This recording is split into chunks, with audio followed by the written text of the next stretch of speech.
Bonjour à tous, bienvenue sur Mosaïque et dans ce 30 minutes. Aujourd'hui, dans l'info à la une, ils sont jeunes, ils sont motivés et ils veulent s'occuper d'enfants. Ce sont les stagiaires qui suivent actuellement une formation générale BAFA à Sarreguemines.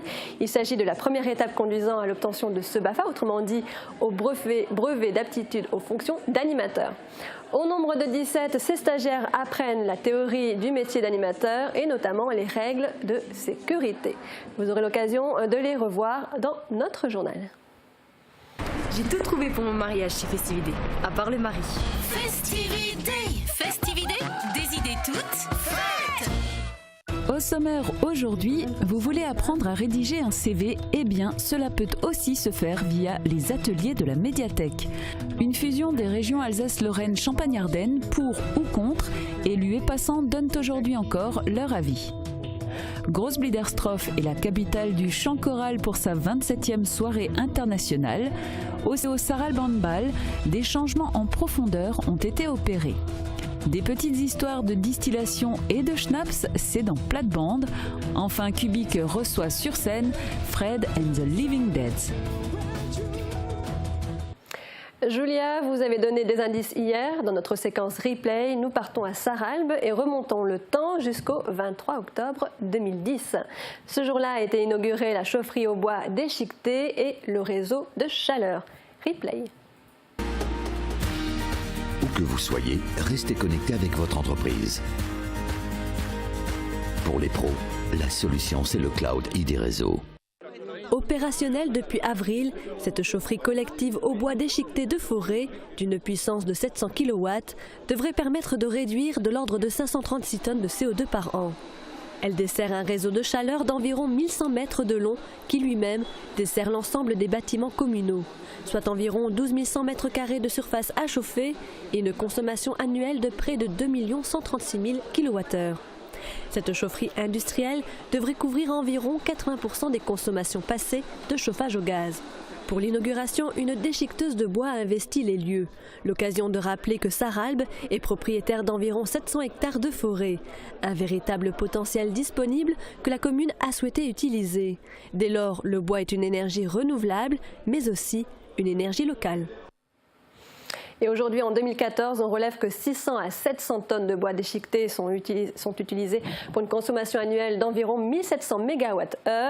Et depuis l'inauguration, la chaufferie au bois dessert également le bâtiment périscolaire de Sarralbe. Cette chaufferie a tout doucement été remise en route il y a 10 jours.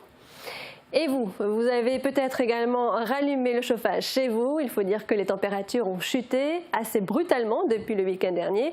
Et pour demain alors, quel temps prévoit Météo France? Je vous propose de voir cela avec notre Miss Météo Sandrine. Elle est aujourd'hui à Bliz-et-Bersin chez Monsieur Greff, président des arboriculteurs. Près de 4% des accidents du quotidien ont pour origine le bricolage. Assurance accident de la vie, la sécurité par tous les temps. Bonjour tout le monde, la journée de demain nous promet un temps plus lumineux, mais il faudra savoir être patient puisque les brumes et les brouillards du matin se dissipent avec difficulté. La situation va quand même s'améliorer à la mi-journée et l'après-midi. La Moselle pourra alors profiter d'une meilleure luminosité sous un ciel encore un peu voilé, mais qui laissera passer quelques éclaircies par endroits. Côté température, elles continuent de baisser le matin, elles oscillent entre 1 et 4 degrés et des petites gelées sont même possibles dans certaines vallées. Rassurez-vous, l'après-midi s'annonce meilleur avec une légère hausse du mercure avec des températures de 12 à 14 degrés. Demain, vendredi 24 octobre, pensez à souhaiter une bonne fête aux Florentins. Le soleil nous accompagnera de 8h02 à 18h23. Halloween, vous le savez, c'est la semaine prochaine. Vous prévoyez peut-être d'inviter votre famille, vos amis, de partir à la chasse aux bonbons ou d'organiser une petite veillée nocturne. En tout cas, si vous êtes à la recherche d'animation, notre séquence du jour pourrait vous donner des idées.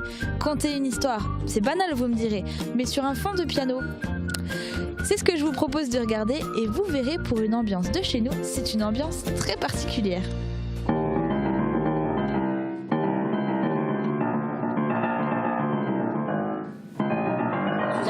Redescendit du bungalow, elle trouva Joseph indifférent au cri de la mère, à nouveau aux prises avec le cheval. De toutes ses forces, il lui appuyait sur le crâne, essayant de lui enfouir les naseaux dans le semis. Le cheval se laissait faire, mais ne touchait pas au semis. Suzanne rejoignit Joseph. Elle vient. crois que c'est fini, dit tristement Joseph. Il va crever.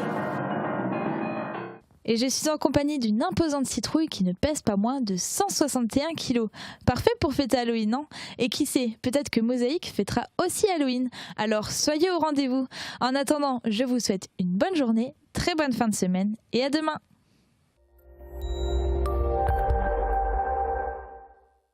Je parraine un ami et tout le monde y gagne.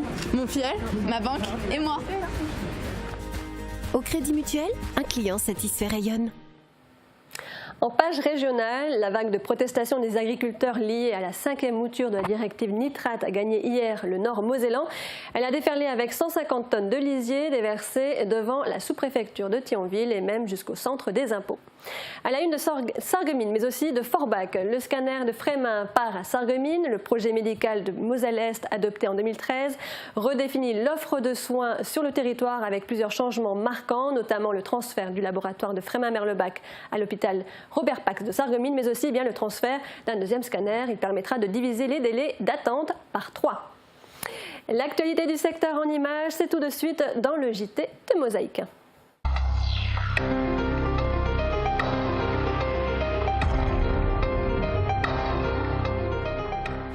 La responsabilité n'attend pas le nombre des années. Des jeunes âgés entre 17 et 20 ans environ passent actuellement la première partie de leur formation BAFA. Ces futurs animateurs apprennent à s'occuper des enfants en toute sécurité. Il y a en effet des règles à respecter pour encadrer un groupe, comme nous l'explique ce reportage de Johnny Littenbourger et Guillaume Dimonteil.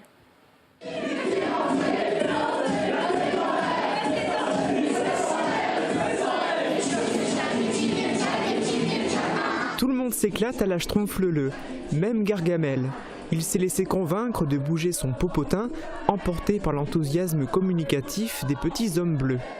De surcroît, il a même accepté de libérer la Schtroumpfette. C'est pour vous dire à quel point le grand jeu mis en place par les stagiaires en formation générale BAFA s'est montré efficace. Mais l'allégresse n'est pas produite au détriment de la vigilance et de la sécurité. Les stagiaires sont sensibilisés à cette donnée très importante. On leur donne le cadre dans des moments de théorie pure où on leur explique voilà, pour tant d'enfants, il faut tant d'animateurs. Et on a aussi des moments où on leur fait vivre les situations de jeu dans lesquelles ils doivent apprendre justement les règles. Une consigne de sécurité fondamentale. Il ne doit pas y avoir plus de 12 enfants pour un animateur qui les encadre. Et si ce sont des bambins de moins de 6 ans, ce ratio tombe à 8 enfants pour un animateur. Cette règle est communiquée rapidement aux stagiaires. Ils en apprennent également d'autres. Les règles pour les sorties un peu spécifiques, comme les sorties piscine ou plage, les sorties à vélo, les activités très spécifiques comme l'escalade ou ces choses comme ça qui ont besoin par contre d'un encadrement spécialisé avec des brevets d'État. La deuxième étape de la formation BAFA est constituée par un stage pratique sur le terrain. La troisième et dernière par un stage d'approfondissement. Tout au long de leur formation et ensuite quand ils exerceront des fonctions d'animateurs, ils seront confrontés à des situations où ils devront veiller à appliquer, en toutes circonstances, ces consignes pour l'intérêt des enfants. Et puis souvent, on passe également par l'étape du CV. Rédiger un CV, eh bien ça s'apprend et cela peut aussi se faire via les ateliers de la médiathèque. Pour de nombreuses personnes en recherche d'emploi, la médiathèque est une porte d'entrée dans leur recherche avec la possibilité d'accéder aux ordinateurs du cybercentre. Une fois par trimestre, eh bien, la médiathèque propose d'ailleurs un atelier de rédaction de curriculum vitae. Une initiative bienvenue pour ceux qui y participent. Regardez. À côté de la lettre de motivation, le CV est une des pièces indispensables à la réussite d'une recherche d'emploi. La rédaction et la mise en forme de celui-ci se fait désormais par informatique. À la médiathèque de Sarreguemines, c'est quotidiennement que les animateurs voient des personnes venir au cybercentre pour rédiger, parfois avec difficulté, cet utile document. On a de plus en plus de gens qui viennent au cybercentre pour faire des CV. Alors soit c'est l'ANPE qui les envoie, soit ils ont eu des échos qui pouvaient aller sur des logiciels de traitement de texte ici. On en voit tout le temps. L'idée d'un atelier consacré à la rédaction et la mise en page d'un curriculum vitae s'est imposée d'elle-même. C'est désormais un atelier par trimestre qui est proposé à des groupes de 3 à 5 personnes à préinscription. Lors de la dernière édition, Thibaut, 19 ans, était présent. C'est en voyant l'affiche annonçant l'activité que l'envie de s'inscrire lui est venue. Titulaire du baccalauréat, il témoigne que la rédaction de CV ne fait absolument pas partie des enseignements pré-bac. L'atelier est donc, pour lui, une chance. Je pense que c'est surtout une question de présentation, ça, je sais pas du tout le faire après, taper le texte et ce que je dois mettre, ça c'est sûr que ça doit venir de moi, mais trouver une bonne présentation, il faut que ça ait l'air construit et réfléchi pour l'employeur, et puis ça, c'est sûr qu'on me l'a appris aujourd'hui. Au menu de l'atelier, la rédaction d'un CV sur traitement de texte, mais aussi la création d'un curriculum vitae en ligne pour suivre l'évolution des techniques de recrutement. Le rythme est naturellement différent selon les aptitudes informatiques des personnes inscrites à l'atelier. Pour Thibaut, ce fut très rapide. Une première marche dans sa recherche d'emploi, sa participation à l'atelier s'est faite avant même son premier rendez-vous à Pôle emploi.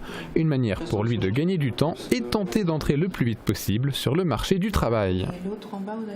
Oui, alors avis aux employeurs intéressés, ce jeune homme Thibaut est à la recherche d'un poste d'ouvrier en 3-8. Retour à présent sur la réforme territoriale. Amis champardonnais, vous n'aurez pas l'Alsace, mais peut-être la Lorraine. C'est en tout cas ce que préconise la commission spéciale du Sénat en charge de la réforme territoriale. Dans le nouveau découpage présenté mardi dernier, à savoir le 21 octobre, l'Alsace resterait indépendante alors que la Lorraine et la Champagne-Ardenne fusionneraient. Poursuivons notre tour d'horizon des avis d'élus et d'habitants. Au moment de l'interview, il était encore question d'une grande région à 3. Regardez. Madame, que pensez-vous de la fusion des régions Alsace, Lorraine, Champagne-Ardenne ?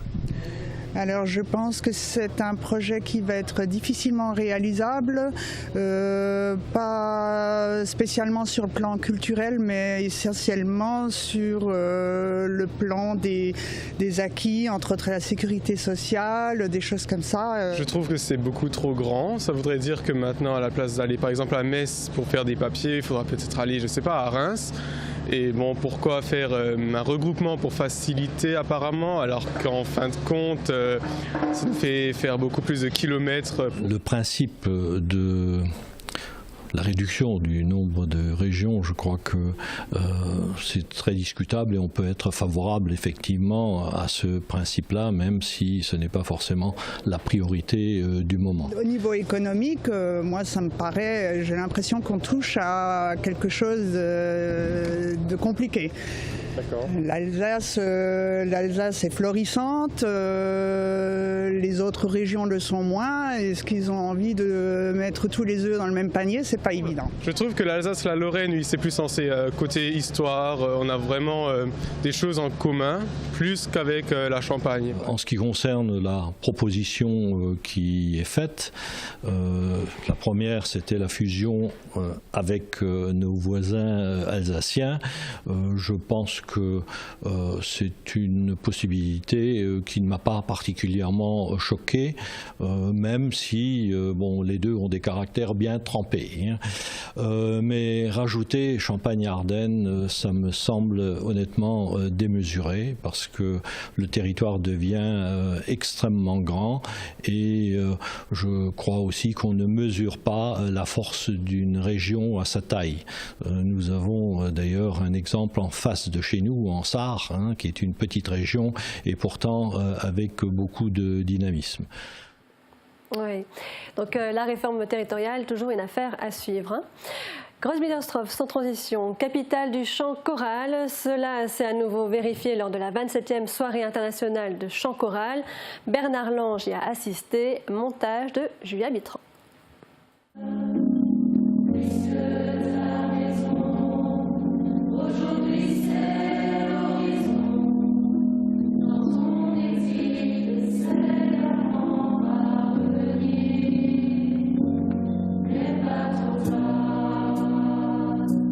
Leur horizon, c'est le chant, et c'est ce qui les a réunis à l'espace Jeux et Loisirs de Großbiederstroff. 6 ensembles de choristes ont alterné sur scène avant de finir en un chant commun, répondant à l'invitation de la Société chorale de Großbiederstroff. Se sont ainsi succédés les chorales Éclipse de Rallin, Jadran de Frémin-Merlebach, la Marjolaine de Dibelin, l'interchorale Saint-Jean-Baptiste du Prieuré, venu du pays de l'Agnier, et l'ensemble allemand Kurios de Rubenheim.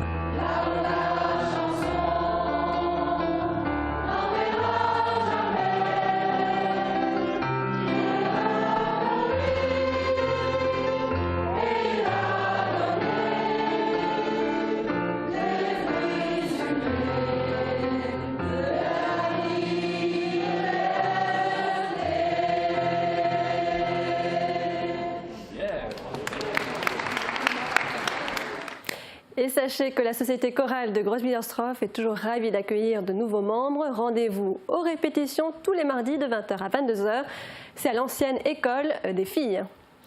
Une page sport à présent et une page qui se tourne au CO Saralb Handball, l'équipe senior qui évoluait les dernières saisons plutôt en honneur ou en excellence régionale a déclaré forfait. Les joueurs ont rejoint d'autres clubs, si bien que le CO Saralb Handball recommence comme au premier jour, avec un avantage tout de même, d'excellents encadrants et un collectif de jeunes d'ores et déjà expérimentés.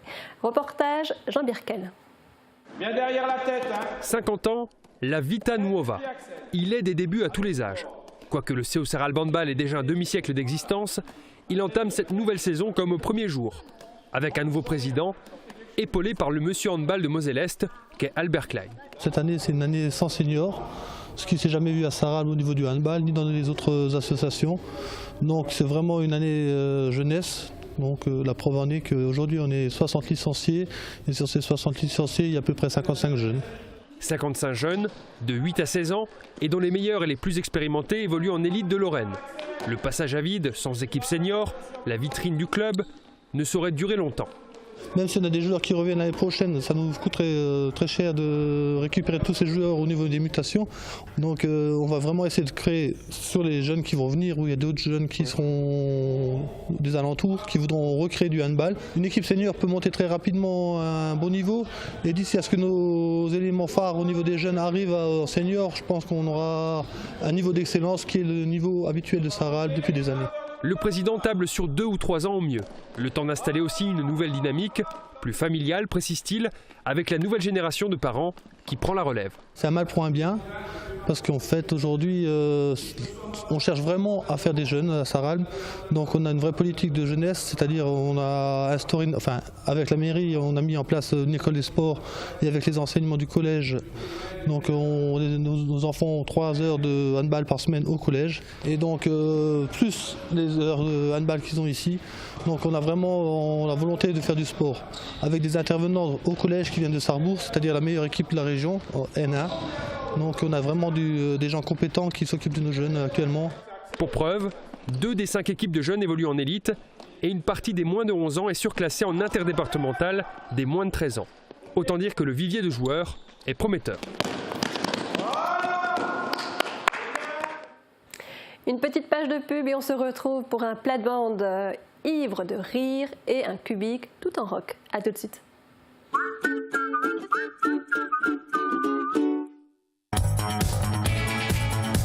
Pâtes, pizza, salade et panini, de bons plats faits maison à consommer sur place, livrés ou à emporter. Histoire du goût à Sarreguemines.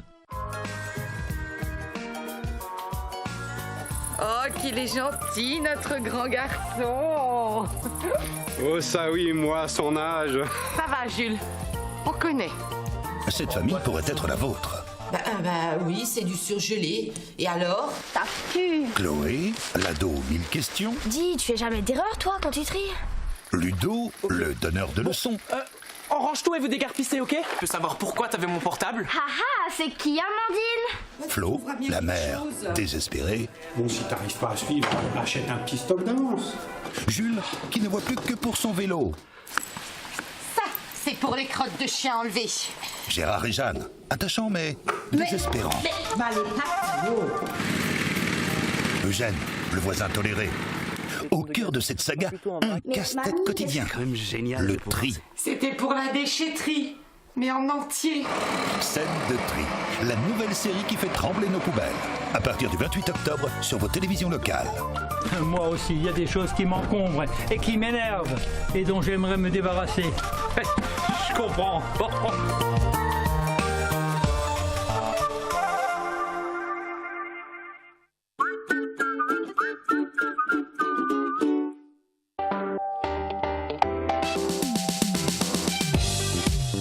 sur Mosaïque, retrouvez l'essentiel de la semaine, tout ce qu'il faut retenir de l'actualité du secteur.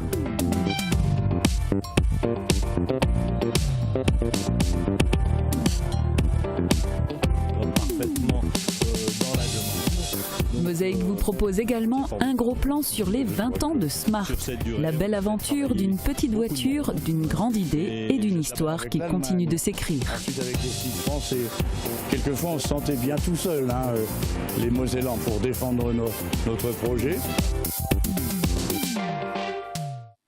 Et on retrouve notre joyeuse équipe de plate-bande. Aujourd'hui, Suzanne, Martine, Bertrand et Sébastien évoquent avec humour la distillation et le schnapps. Attention, si l'objet du sujet est à consommer avec modération, l'émission, elle, vous promet des effluves de bonne humeur qui vous rendront ivres, certes, mais de rire.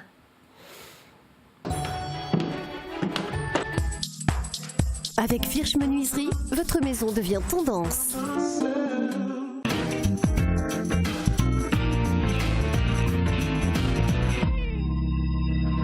Die Sendung Plattband mit Mosaik und am Radio. Und wir reden heute von der Schnapsbrennerei. Haben ihr Souvenire, wie das früher so war? Also ich weiß noch, ich bin mit dem Opa bei der Arborikultur gegangen, haben wir den Schnapskessel geholt, der war ja auf Räder gebaut, haben wir einen Helm gezogen und der wir mitziehen. Und dann abends haben die Männer da gehuckt, haben Holz gemacht und haben natürlich da Schnaps, Kirschenschnaps gemacht, Birnenschnaps gemacht, Quetschenschnaps gemacht. Das war immer so ein schöner Souvenir. Der Opa, der Onkel, die haben dann die ganze Nacht Schnaps gebrannt. Das ist ja eine Männergeschichte. Ja, der Schnaps, das ist eine Männersache, gell? Und der Opa, der war in der Küche und er hat da 5 Mucke kaputtgeschlagen. Und dann sagt der Opa, sagt die Oma, oh, da waren 3 männliche dabei und 2 weibliche. Sagt die Oma, okay, Jules, wie weißt du, dass das 3 männliche waren? Ah ja, ganz einfach. 2 Mucke haben auf dem Telefon geguckt und die 3 anderen auf der Schnapsflasche. Sie sagen, das Schnapsbrennerei, das Schnapstrinken ist ganz schön, aber mit Maß und Ziel. Ja. Das ist das Problem, gell? Weil ja manche, die haben ja da kein Maß und Ziel. Und der Doktor hat das zum Beispiel mal zum Herrn Meier gesagt, also Herr Meier, jetzt kommen wir schon wieder voll an. Ich habe nicht gesagt, nur eine Flasche Bier am Tag. Dann schaut er den an und sagt, ja, vielleicht ist es in der Endstadt, wo ich hingehe. Ja, hat Ausrede für alles. Ja, die Trinker haben ja immer so Ausrede. Ja. Aber Bertrand, ich stelle mir jetzt gerade vor, Schnaps, Brenne, Alkohol trinken, das ist nicht von, hey, das gibt schon ewig und immer und ewig. So ewig noch nicht, mit dem Schnaps. Also früher haben die Gallier schon so eine Art Bier getrunken, so Cervoise. Und die Römer haben dort den Wein getrunken. Bis im 19. Jahrhundert haben sie bei uns Wein angebaut. Aber das mit dem Schnaps hat erst mit Anfangs 19. Jahrhundert angefangen. Ja, 1800 will ich sagen. Ja. Warum? Mit dem Kessel, sagen ja, müssen unbedingt einen Kupferkessel haben, einen schönen Kupferkessel. Und solange wie sie das nicht gehabt haben, haben sie keinen Schnaps können. Ja, der Kessel, der glitzert so schön, Sebastian. Und weißt, die Männer, die haben da die Ausrede gehabt, das ist ökologisch, weil das Obst kann man ja nicht verfüllen lassen, weißt du, für nichts. Ja, wieder Ausrede. Ja. Aber Susanne, was du auch noch gerne hast da mit dem Schnaps, das sind die Varianten, gell? Hast du mal vorher erzählt, digestiv. Ja, ich bin mit, also alles was hilft für den Magen, für die Verdauung. Ja. Also der Waldmeister, wo man ansetzen kann, die Cassis und das ganze Ding, wo man ansetzen kann. Ist aber auch gefährlich, macht die, weil das ein bisschen süß und das trinkt sich gut, gell? Waldmeister ist aber gut, gell? Waldmeister ist so Faux-Ami, wie man sagt. Ja. Und Parfum, also Parfum und Öl essentiell und so, das kommt ja auch so in die Kupferkessel da. Und das ist interessant, also das war auch gebrannt. Ich finde Schnapsbrenner, das schmeckt immer so und dann sind sie immer voll gewählt. Ja, hinten noch. Und da war einer, der ist auch immer voll heimgekommen, gell, Schnaps gebrannt oder nicht, immer voll heimgekommen. Dann sagt seine Frau mal zum, du bist ja doch ein richtiges Kamel, bist immer voll, gell. Und dann sagt er, ich bin kein Kamel, ich bin gerade das Gegenteil. Wieso bist du gerade das Gegenteil? Ein Kamel kann 10 das schaffen, ohne etwas zu saufen. Und ich kann 10 saufen, ohne etwas zu schaffen. Voilà. Bertrand, du hast mir auch vorher erzählt, dein Opa da hat auch so eine kleine Anekdote, als die Amerikaner da waren. Hat Schnaps gebrannt, hat aber Triebelwind gemacht. Und das Triebelwind, das hat sich auch sehr gut getrunken. Und da sind die Amerikaner gekommen, in 1945, gehen dem in den Keller, die sind 3 Tage lang nicht mehr raufgekommen. Apropos 3 Tage, hast du nicht noch eine letzte Geschichte mit 3 Schnaps? Ja, mit 3 Schnaps. Da war einer, der ist immer in die Wirtschaft gegangen und hat auf einmal immer 3 Schnaps bestellt. Und es sagt die Bedienung, für was bestelle er dann immer 3 Schnaps? Ah ja, ich habe einen Bruder in Amerika und einen in Australien und wir haben gesagt, wir trinken immer den Schnaps miteinander.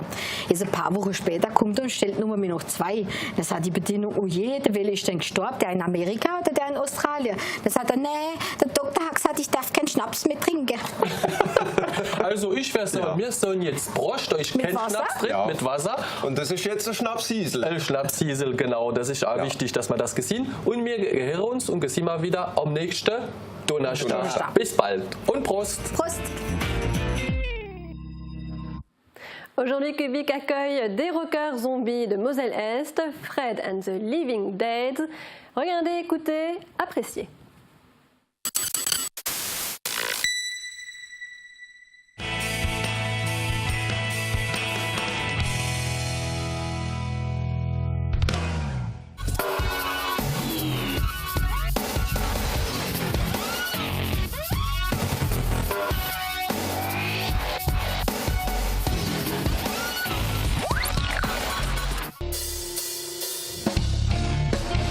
So many things to prove for so little gain.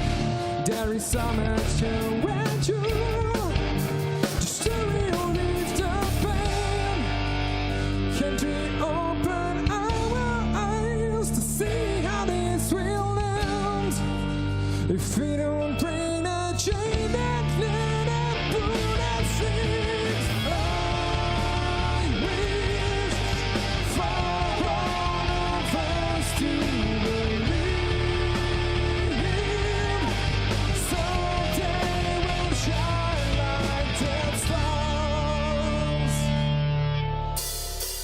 D'où vient votre nom? Le nom du groupe vient en fait d'une phrase qui m'est passée par l'esprit un jour après avoir regardé un film avec les zombies, Night of the Living Dead. Donc je sais pas, j'ai eu Fred and the Living Dead qui a traversé mon esprit. J'ai trouvé ça plutôt cool, Fred, Dead. Et donc on en a parlé après ensemble et on a décidé de le garder. Voilà.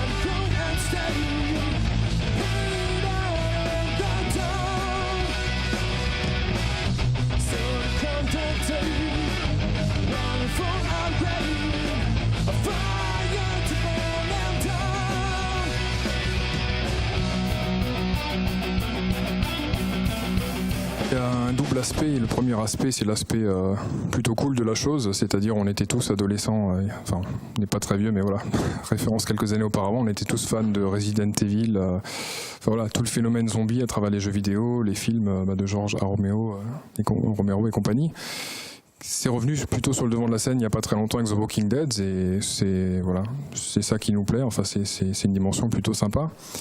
Et après, il y a une deuxième dimension aussi, plus adulte de la chose, qui était la même à peu près que dans les thématiques à l'époque des films de zombies, qui était par rapport à une critique globale de la société, par rapport aux dérives qu'on constate, qu'on subit parfois et qu'on aimerait voir bouger.